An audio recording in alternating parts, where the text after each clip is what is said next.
Okay, chapter 31 is on page 86, The Campfire. Wood smoke billowed up from the backyard and drifted across the farm.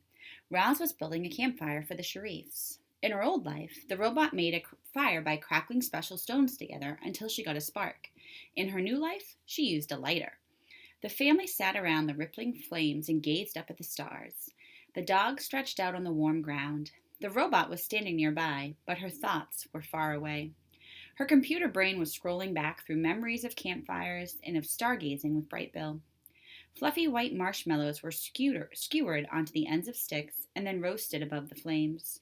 The children laughed as their marshmallows caught fire. They liked them charred on the outside and gooey on the inside. Their father preferred his evenly browned. When the Sharifs weren't stuffing their mouths, they were chattering happily. "That's the space station," said Jaya, pointing to a tiny dot that was slowly moving through the sky. "I can't believe people live there." "Animals live there too," said Jad. "The station has a farm. We should bring our cows up and show those space farmers how it's done." "I think our cows are perfectly content right here on Earth," said Mr. Sharif. "And so am I." Once the marshmallows were gone, Jaya and Jad snuggled up with Oscar, stared into the flames, and asked their father about the old days. But the children were just too cozy to stay awake for long. So Mr. Sharif spoke to Roz instead. "We made campfires all the time when I was a boy." The man poked the coals with his marshmallow stick, and glowing embers floated into the air. "The whole family would sit around like this, telling stories. We had a nice life here. But then my brother and sister moved to the city.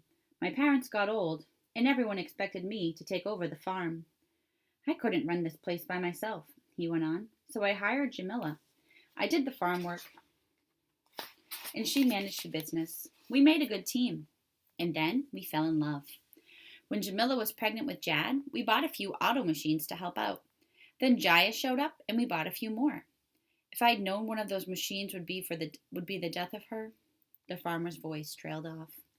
Roz wanted to know more about Jamila, about Mr. Sharif, and about the rest of his family. But a normal robot wouldn't ask personal questions. So she kept her questions to herself and dropped another log on the fire. Chapter 32 is titled The Old Barn, and it starts on page 89. Long ago, Hilltop Farm was a very different place. The original farmers grew vegetables in gardens and fruit orchards, and they raised chickens and sheep and goats.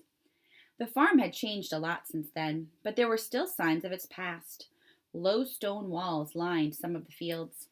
A rusty tractor sat in the weeds, and hidden within a densely wooden grove was the old barn. The barn hadn't been used in generations. Over the years, trees had quietly grown up around it, and moss had spread across its roof. But the barn was still strong and solid, and Roz wanted to take a look inside. The big barn door screeched along its rails. "Hello?" said the robot, peering into the darkness. "Is anyone here?" A mouse squeaked and scurried out of sight, and then Roz had the barn to herself. And here is Roz entering the barn. She stepped through the doorway and switched on her headlights. The vast interior was crisscrossed with thick wooden beams. Stairways and ramps led up to the lofts and platforms. Lanterns hung from hooks on the walls. Old-fashioned farm equipment lay here and there. The barn still had the faint smell of farm animals, even though none had lived there in ages. A large trunk sat on a work table, covered in dust. Roz carefully opened the lid and examined its contents. A collection of farming magazines, a pair of leather gloves, a pencil nub. And then she noticed a small journal. The name Cyrus Sharif was elegantly scrawled across its cover. The pages were filled with his handwritten notes and hand-drawn diagrams about raising livestock and growing crops and building barns, about working the land with the help of strong animals and simple machines. Cyrus Sharif also jotted down his thoughts about the long history of farming. He believed that the modern world owed its entire existence to ancient farms, when early humans first started growing their food. Those farms were small and primitive, but they supported villages, which became towns, which became cities. The writings were so wise and insightful that Roz read the journal from cover to cover. By the end, she almost felt as if she knew Cyrus Sharif, whoever he was. The journal was a treasure, and she tucked it into a pocket of her tool belt for safe keeping. And chapter 33 is titled The Autumn. Autumn colors were sweeping across farm country. The lush greens of summer faded to reds and browns. Crops were harvested, leaves fell away, and the landscape turned stark and gray. On Hilltop Farm, the cows were grazing on what remained of the pasture grass, while the herding machine hovered nearby. The field machine was preparing the fields for winter. The drones circled the farm several times a day, but there was less to report in autumn. Although Jaya and Jad were busy with school, they always made time for Roz.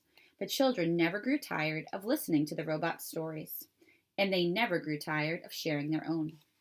The bees and the mice and the deer and the frogs and the raccoons and the squirrels and the snakes were all getting ready for cold weather. So too were the birds. The owls spruced up their nests. The crows stockpiled acorns. The swallows were still swooping over the farmland, but they soon would be leaving for winter. And any day now, other migratory birds would begin passing through on their long journeys to the south. And we'll stop there for today, but chapter 34 will be The Delighted Geese.